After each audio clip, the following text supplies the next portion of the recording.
Hello दोस्तों, स्वागत है आपका द लर्निंग पॉइंट में। इस वीडियो के अंदर हम लोग जानने वाले हैं कि .py और .pyc फाइल्स का क्या मतलब होता है और उन दोनों के बीच में क्या डिफरेंस होता है। अगर हमें ये चीज़ जाननी है कि ये दोनों फाइल्स होती क्या है, तो हमें ये समझना पड़ेगा कि पाइथन काम कैसे करता है। आपको याद होगा, मैंने सबसे पहली वीडियो के अंदर बताया था कि कौन कौन से तरह की प्रोग्रामिंग लैंग्वेजेस होती हैं। प्रोग्रामिंग लैंग्वेज दो तरीके की होती हैं, लो लेवल और हाई लेवल। लो लेवल होती है आपकी 0 और 1 की फॉर्म के अंदर, और हाई लेवल ऐसी लैंग्वेज होती है जो कि ह्यूमंस आसानी से समझ सकते हैं। जब हम हाई लेवल लैंग्वेज को टाइप करके कंप्यूटर को बताते हैं तो कंप्यूटर उसे खुद कन्वर्ट करता है लो लेवल लैंग्वेज के अंदर और फिर उसके अकॉर्डिंग सारे फंक्शंस परफॉर्म करता है। तो ये हाई लेवल लैंग्वेज से लो लेवल लैंग्वेज के अंदर कन्वर्ट कैसे होता है, चलिए देखते हैं। तो पाइथन के अंदर हमारे पास पाइथन का कोड होता है और हमारे पास एक और चीज होती है, इसे अभी हम लोग एक बक्से जैसा मान लेते हैं। इसको हम नाम देते हैं पाइथन इंटरप्रेटर। तो पाइथन इंटरप्रेटर का काफी ज्यादा अहम किरदार होता है पाइथन की वर्किंग के ऊपर। ये हम अभी थोड़ी देर में ही जानेंगे कि क्या होता है। एक और चीज होती है, वो होती है पाइथन लाइब्रेरी। जब भी आप पाइथन इंस्टॉल करते हो तो पाइथन इंटरप्रेटर और पाइथन लाइब्रेरी साथ ही साथ इंस्टॉल होते हैं। जब आप पाइथन कोड को लिखते हो और रन करते हो उस पाइथन कोड को, तो वो पाइथन कोड इंटरप्रेटर के अंदर जाता है। फिर पाइथन लाइब्रेरी इंटरप्रेटर को कुछ बताती है और फिर इंटरप्रेटर पाइथन कोड और पाइथन लाइब्रेरी और कुछ और चीजों के साथ मिलाकर हमें आउटपुट दे देता है। तो अब ये जान लेते हैं कि पाइथन इंटरप्रेटर अंदर क्या चीजें करता है। इंटरप्रेटर के अंदर दो चीजें होती हैं, एक होता है कंपाइलर और एक होती है वर्चुअल मशीन। अब जब भी हमारा पाइथन कोड इंटरप्रेटर के अंदर जाता है तो सबसे पहले वो कोड कंपाइलर के पास जाता है। अब कंपाइलर क्या करता है, इस पाइथन के कोड को एक और कोड की फाइल के अंदर कन्वर्ट कर देता है और उस कोड की फाइल को हम बाइट कोड कहते हैं। तो पाइथन कोड गया इंटरप्रेटर के अंदर, इंटरप्रेटर के अंदर जैसे ही कोड पहुंचा वो गया कंपाइलर के पास। कंपाइलर ने एक फाइल क्रिएट कर दी और उसको नाम दे दिया बाइट कोड।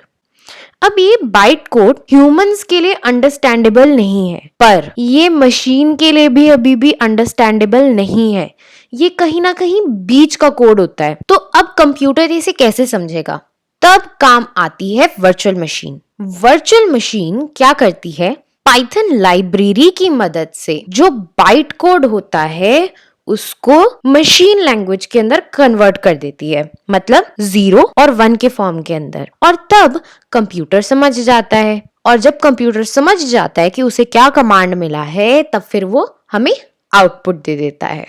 तो ऐसे होती है पाइथन की वर्किंग।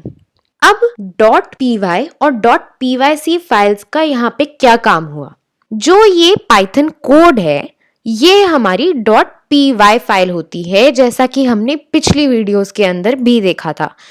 जो बाइट कोड है हमारा, उसकी जो फाइल कंपाइलर बनाता है वो होती है .pyc फाइल। तो पाइथन कोड हमारा इंटरप्रेटर के अंदर गया, इंटरप्रेटर ने कंपाइलर को दिया, कंपाइलर से बाइट कोड बना जो कि हमारी .pyc फाइल हुई, और ये बाइट कोड जाता है वर्चुअल मशीन के अंदर। वर्चुअल मशीन के अंदर पाइथन लाइब्रेरी की मदद से इंटरप्रेटर हमारा आउटपुट निकाल पाता है। तो ऐसे होती है वर्किंग, और ये काम होता है py और .pyc फाइल्स का। चलिए थोड़ा सा और जानते हैं .py और .pyc फाइल्स के बारे में। तो दोस्तों .py फाइल्स हमारा सोर्स कोड कंटेन करती हैं। सोर्स कोड मतलब जो कोड हम लोगों ने खुद लिखा हुआ है, और जो .pyc फाइल होती है उसके अंदर हमारा बाइट कोड होता है, जैसा कि मैंने आप लोगों को अभी दिखाया था। जब हम लोग .py फाइल को कंपाइल करते हैं तब जाके हमें बाइट कोड मिलता है, मतलब हमें अपनी .pyc फाइल मिलती है। अगर आप .py फाइल को सीधा सीधा रन करोगे तो हर बार आपको .pyc फाइल नहीं मिलेगी। असल में जब हम दो .py फाइल्स बनाएं और एक .py फाइल में से दूसरी .py फाइल को एक्सेस करना चाहते होते हैं, उसमें से कुछ कोड लेना चाहते हैं, तब हमें उसे इंपोर्ट करना पड़ता है। जब हम कोई फाइल को इंपोर्ट करते हैं तब जाके हमारी वो .py फाइल .pyc फाइल बनती है।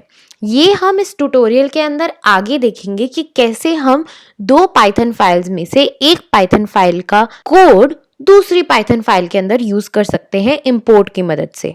दूसरी बात यह है कि जब भी हमारा पाइथन प्रोग्राम एग्जीक्यूट होता है उससे पहले इंटरप्रेटर कंपाइल्ड फाइल्स को चेक करता है। अगर फाइल प्रेजेंट होती है तो वर्चुअल मशीन उसे एग्जीक्यूट कर देता है, पर अगर नहीं होती है तब फिर वो py फाइल को चेक करता है। अगर .py फाइल उसे मिल जाती है इंटरप्रेटर को, तब फिर वो उसे कंपाइल करता है, .pyc फाइल बनाता है और फिर वर्चुअल मशीन उसे एग्जीक्यूट करती है।